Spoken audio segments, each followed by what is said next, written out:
Hello, this is Patrick Chapin at Grand Prix Philly. I'm talking about my Vendillion Clique deck. I guess it's sort of a counterbalance deck that was worked on by Steve Sadin, Luis Scott Vargas, Paul Chion, and Team RIW in Michigan. To begin with, it looks a lot like a Chase Rare deck, using Sensei's Divining Top and Counterbalance to deny the opponent the ability to play spells that cost 1, 2, or 3. It has Dark Confidant and Tarmogoyf, so that it can take advantage of the most powerful creatures in the format. The Vindicates are a new addition that take advantage of people's reliance on cards like Threads, Sower, Vidalcan Shackles. Plus, it allows us to take advantage of crippling mana bases for combo decks, such as Ideal or Teps, like Storm decks. There's 3 Sower of Temptations and 2 Threads of Disloyalty, relying on control magic type effects to remove creatures, as well as the Vindicates.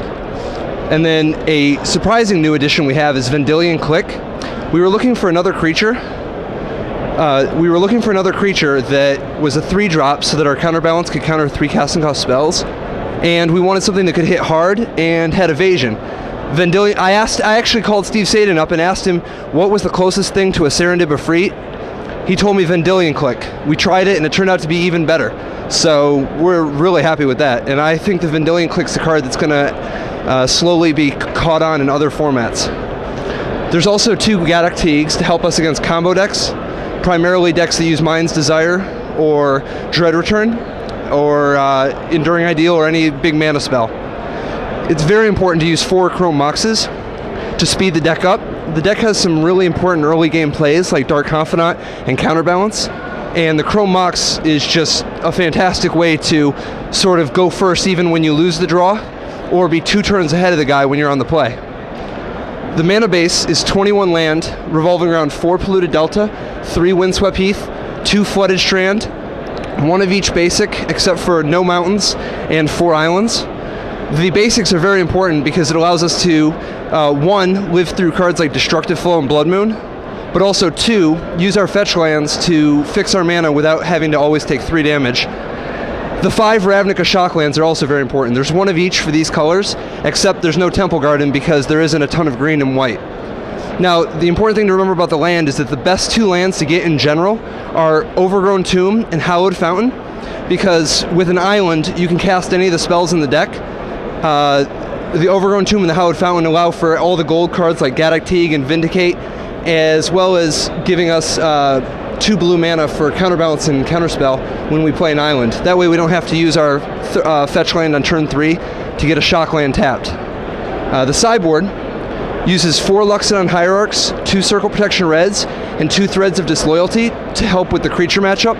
Right now, our weakest matchups are really aggressive decks like Affinity or Burn decks, and then also Dredge, but I'll get to Dredge in a second. The aggressive decks, we just board in a ton of cards to help us there, and usually with the sideboard plan, we can have a much better shot in game 2 and 3. We have the 4th Counterbalance and a 3rd Gaddock Teague just to help in matchups where those cards are particularly good. Then against Dredge, there's 3 Extirpates, but we're not fooling ourselves. I mean, 3 Extirpates is not going to beat Dredge, so that's by far our worst matchup, but I didn't think a lot of people were going to play it. Traditionally, it hasn't done that well in Grand Prix. The Extirpates are also very important for beating Tron decks, because when they Gifts Ungiven, you can extirpate their Life from the Loam or one of the Urza lands so that they can never get going. It's also good against Next Level Blue or other Counterbalance decks because you can extirpate Sensei's Divining Top or Counterspell. You get the top in the graveyard by Krosan Gripping it, and then once you extirpate it, a lot of those decks aren't able to properly function without a Sensei's Divining Top. The Krosan Grips are just good against anybody with artifacts and enchantments. I mean, they're just... it's a great card. I probably should have got a 3rd in there. But that's basically, I think right now it's a better choice than any of the other Counterbalance decks because it's much better against the big mana decks, and it's also good against the other Counterspell decks. The weaknesses it has are, as I said, really aggressive decks are not great for us, and we probably can just never beat Dredge or Tron. I mean Dredge or Goblins.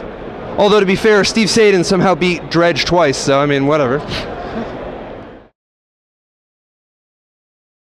The ideal opening hand for this sort of a deck definitely involves Chrome Mox. The most powerful play we can make on the first turn is typically a Dark Confidant.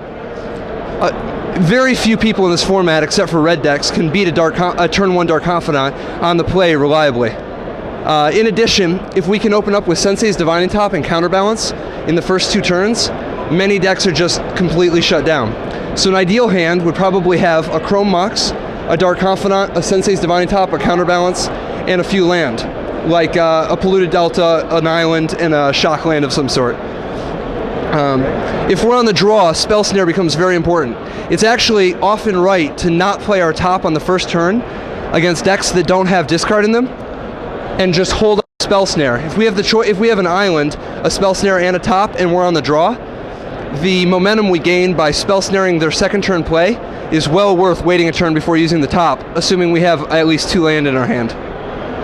You can actually keep a surprising number of 1 land or no land hands with this deck because of the Chrome Mox, and also because of the ability to play a top on turn 1 and then activate the top during your upkeep to look for a second land to try to get you out of a tight mana situation.